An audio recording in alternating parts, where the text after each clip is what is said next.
The winter of 1887 descended upon the Montana Territory with a fury that old-timers would talk about for generations. Snow piled up against cabin walls like white fortress barriers, and the wind howled through the mountain passes with a voice that seemed to carry the wrath of ancient spirits. In a small valley nestled between two imposing peaks, a massive log ranch house stood defiant against the elements, smoke curling from its stone chimney into the gray sky. This was the home of Magnus Thornwood, a man whose very name inspired both respect and a touch of fear throughout the territory. Magnus stood 6 feet 7 inches tall, with shoulders as broad as an ox yoke and hands that could snap a horseshoe like a twig. His face, weathered by years of harsh mountain winters and scorching summers, bore the kind of rugged hardness that comes from a life of constant struggle against nature itself. People called him the giant of Thornwood Valley, and he had built his cattle ranch from nothing but determination, sweat, and an iron will that refused to bend to any obstacle. But on this particular December night, the giant was on his knees beside a small wooden cradle, his massive hands trembling as he looked down at the tiny, red-faced infant crying with increasing desperation. His wife, Eleanor, had died 3 days ago, just hours after giving birth to their son. The fever had taken her quickly, despite everything Magnus had done, despite the midwife's herbs and prayers, despite his own desperate pleas to a god he wasn't even sure he believed in anymore. Now he sat alone in the vast house he had built for their future, listening to his newborn son's hungry cries growing weaker by the hour. The midwife had left the day before, unable to stay longer due to her own family obligations, and she had warned him with grim certainty that without mother's milk, the baby wouldn't survive more than a few days. Magnus had tried everything he could think of. He had attempted to feed the infant with cow's milk diluted with water, but the baby couldn't keep it down. He had soaked bread in warm milk and tried to get the infant to suckle on the cloth, but it wasn't enough. The baby needed what Magnus could never provide, a nursing mother. His ranch hands, rough men who knew cattle and horses but nothing of infants, had offered what awkward comfort they could before retreating to the bunkhouse, leaving their boss to face this impossible situation alone. As another day began to fade and the baby's cries grew more feeble, Magnus made a decision. He would ride to every homestead, every cabin, every dwelling within a day's ride if necessary. Somewhere in this harsh territory, there had to be a woman who could help him save his son. He bundled the infant in every soft blanket he could find, wrapped himself in his heavy bearskin coat, and stepped out into the brutal cold. The nearest neighbor was the Patterson family, 5 miles to the east, but when he arrived, he found their house dark and cold. They had gone to Denver for the winter, fleeing the mountains before the worst of the snows arrived. The next homestead was 8 miles north, belonging to a Swedish family with 7 children. Surely, Magnus thought, surely there would be someone there who could help. But when the door opened, it was the father who greeted him, his face etched with sorrow. His wife had died in childbirth the previous spring, and while his daughters tried to help with the baby Magnus carried, none of them had milk to give. They could only offer their condolences and a prayer for the infant's survival.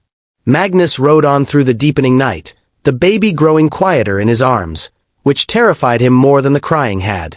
Silence meant the child was weakening, giving up the fight for life. He stopped at 3 more homesteads, but each visit brought only disappointment. One family had only sons, another had a woman too old to help, and at the third, no one answered his desperate pounding on the door. The wind picked up, driving snow into his face like needles of ice, and Magnus realized that his search was becoming dangerous not just for the baby, but for both of them. He was about to turn back, to accept the cruel fate that seemed determined to take everything from him, when he noticed a thin trail of smoke rising from a small hollow about a mile off the main trail. It was coming from what looked like little more than a shack, half buried in snow and barely visible in the twilight. Most men would have missed it entirely, but Magnus' desperation had sharpened his senses to a razor's edge.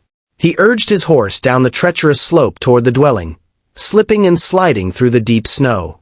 As he drew closer, he could see that the structure was indeed barely more than a crude cabin, its walls chinked with mud and moss, its roof sagging under the weight of accumulated snow. A single window glowed with the faint light of a candle or small fire. This was clearly the home of someone living in desperate poverty, perhaps even more desperate than his own situation felt right now. Magnus dismounted and approached the door, his boots crunching in the frozen snow. He raised his massive fist and knocked, the sound seeming to echo across the empty white landscape. For a long moment, There was no response, and Magnus knocked again, harder this time, the urgency in his chest building to a painful pressure. Finally, he heard movement inside, and the door opened a crack. A woman's face appeared, pale and thin, with large dark eyes that widened in surprise and fear at the sight of the giant man standing on her threshold. She couldn't have been more than 25 years old, though hardship had etched lines around her eyes and mouth that made her seem older. Her dress was patched and worn, and behind her, Magnus could see the interior of the cabin was sparse and cold, with only a small fire struggling to provide warmth. "Please," Magnus said, his voice rough with emotion and exhaustion, "my baby needs help. His mother died, and he needs milk. Please, if you can help him, I'll give you anything I have." The woman stared at him for a moment longer, then her gaze dropped to the bundle in his arms. Even through the blankets, she could hear the faint, pitiful mewing of the infant. Her expression shifted from fear to something softer, something that carried its own weight of pain and understanding. She stepped back and opened the door wider. "Come in," she said quietly, her voice barely above a whisper. "Quickly, before the cold takes you both." Magnus stepped into the cabin, having to duck his head considerably to fit through the low doorway. Inside, the space was even smaller and more impoverished than he had imagined.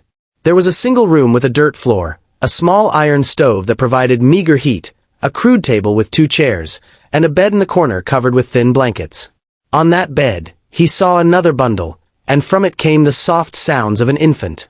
"My name is Sarah," the woman said, closing the door behind him. "Sarah Whitmore. That's my daughter, Lily.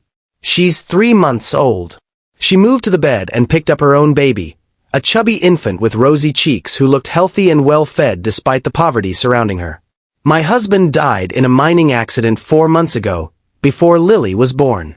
I've been living here on what little he left, trying to make it through the winter."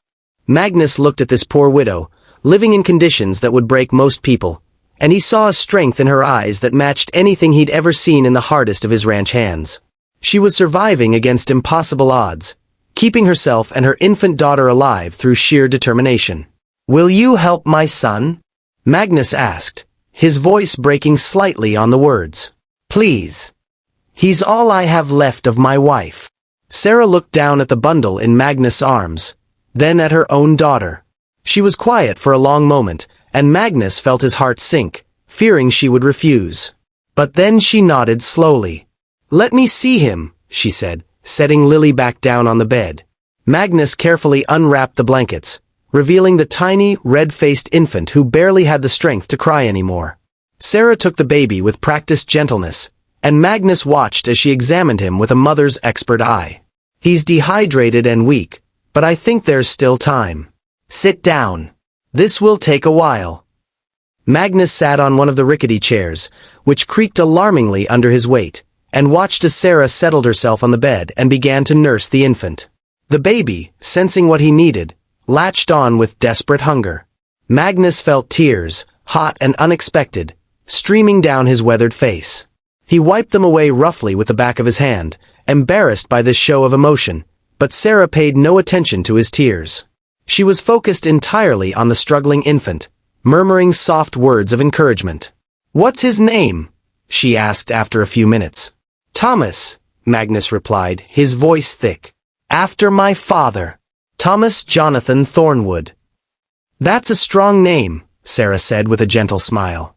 "Thomas is a fighter. I can tell." They sat in silence for a while, the only sounds the crackling of the fire, the wind outside, and the quiet suckling of the infant. Magnus looked around the cabin and felt a deep shame wash over him. Here he was, a wealthy rancher with hundreds of acres and more cattle than he could count in a day, sitting in a cabin that was barely fit for animals, asking for help from a woman who had nothing. He had built an empire in these mountains, had everything a man could want in terms of material wealth, and yet it meant nothing without someone to share it with, without the ability to save his own son. "How long have you been here?" he asked finally, needing to break the heavy silence. 6 months, Sarah replied.